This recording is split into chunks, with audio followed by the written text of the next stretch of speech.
Let me ask you something. Have you ever had a moment so painful, a loss, a failure, a betrayal, where your mind just broke, where all the positive thinking in the world could not put the pieces together, where you couldn't manifest your way out? If you have, this video is for you, because here is what nobody in the self-help world wants to tell you. Your mind was never supposed to be in charge. It was never designed to carry that weight. And the reason you are exhausted or stuck or numb is because you are asking the wrong part of you to do the work. Hi, my name is Eric, and I'm the founder of The Order. And today I want you to introduce you to two ideas that changed everything for me.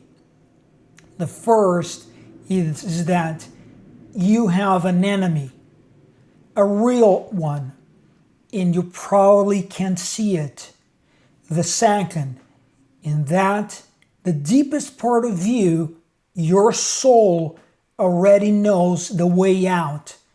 You just forgot. Let me tell you what I mean by enemy. I don't mean a person, I don't mean a political party or a corporation or the devil or the matrix or something like that.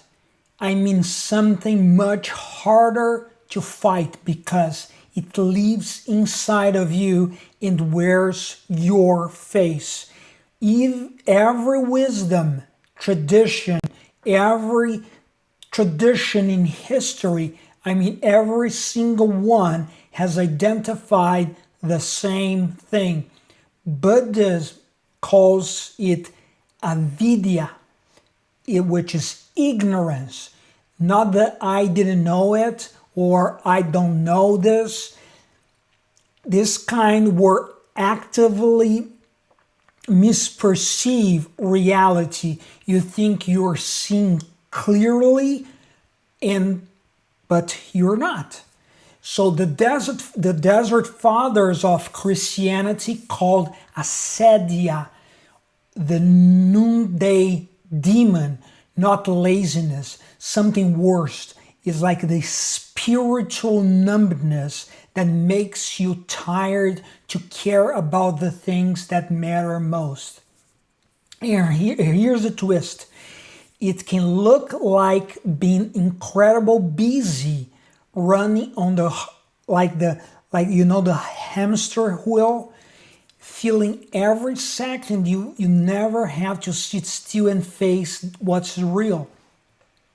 So the Islam calls it the nafs al-amara, the commanding self, the part of you that runs on autopilot, driven by impulse, tell you it's you. The Prophet Muhammad reportedly said, your worst enemy is the self that sits between your ribs.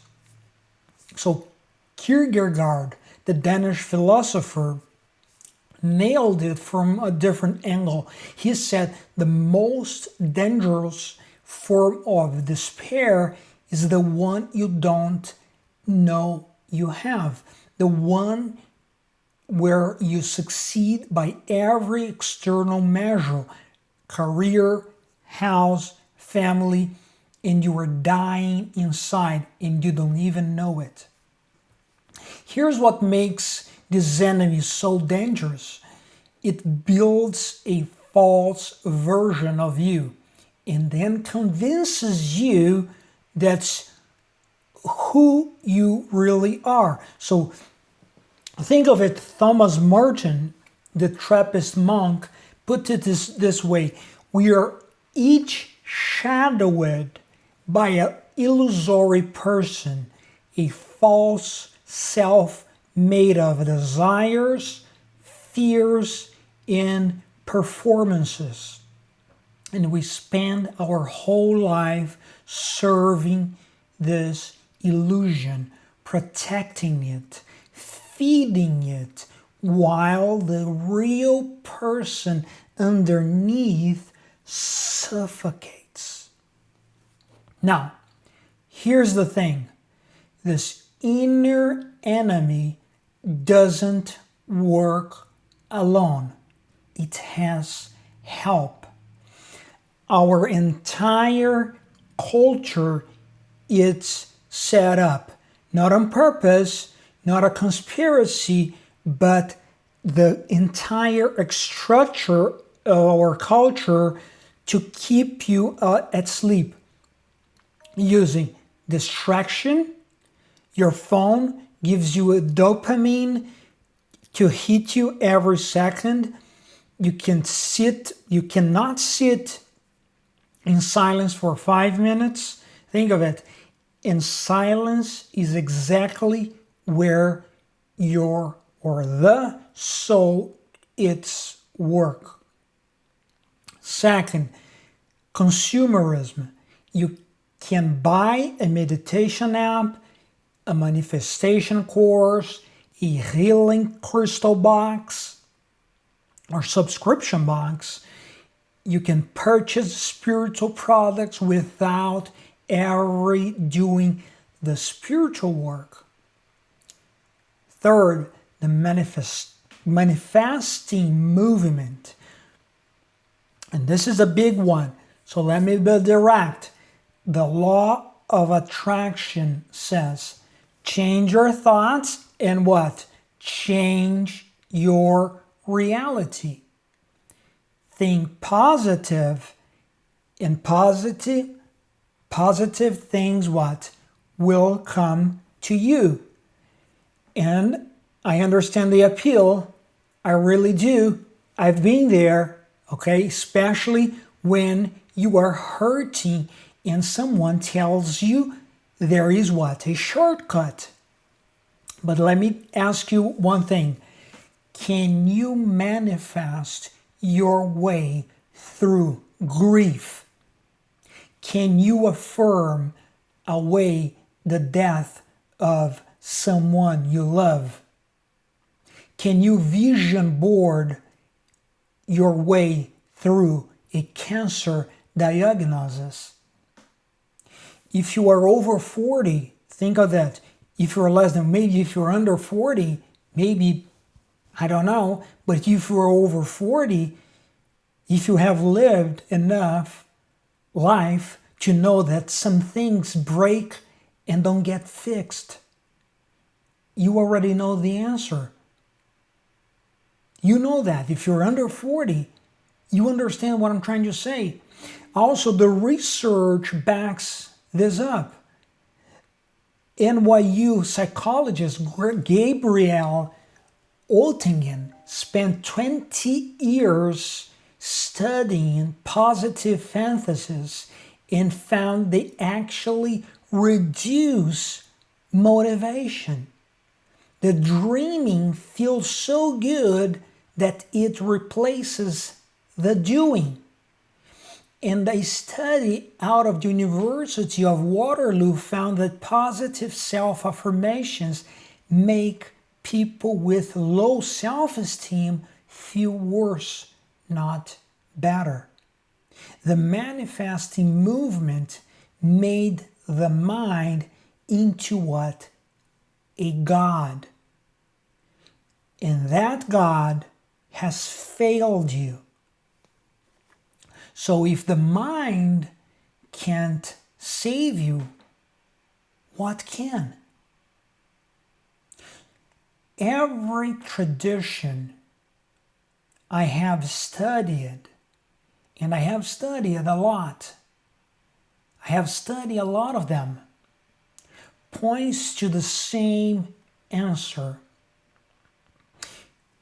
There is a part that is deeper than your thoughts, deeper than your emotions, deeper than your personality, your soul. Now, I know that word carries a lot of baggage, so let me tell you what I mean by it. I don't mean your personality. I don't mean your mind. I don't mean that little voice in your head. That's actually part of the problem. I mean the part of you that knows, not thinks, knows right from wrong. The part that is moved by beauty and has no idea why. The part that recognized meaning in the middle of your worst suffering, even when your mind was screaming that nothing mattered. The Hindu tradition calls it the Atman, the true self that cannot be burned by fire, cannot be weathered by water, cannot be cut by any weapon. So the Kabbalists describe 5 levels of soul. The intellect is only the third. Above it are levels that operate through pure will in unity with God. So Viktor Frankl, the psychiatrist who survived Auschwitz, built his entire life's work around this. He said humans exist in 3 dimensions: body, mind, and spirit. In the spiritual dimension, the soul is where we find meaning, conscience, love, and freedom. In the camps, the mind broke down. People went numb. But in those who found meaning, something deeper persisted, something the Nazis couldn't touch. So that is the soul. Now, here's what the manifesting crowd gets almost right. They say transforming changes your whole reality. They are correct, it does, but they're wrong about what does the transforming. It's not your thoughts, it's your vision board. It's not your affirmations, it's the awakening of your soul. When the soul wakes up, everything changes. Not because of your projected fantasy into reality, but because you finally see reality clearly. And seeing clearly is itself the liberation. Frankl didn't manifest his way out of Auschwitz, but when he so awakened to meaning, the same camp became a different experience.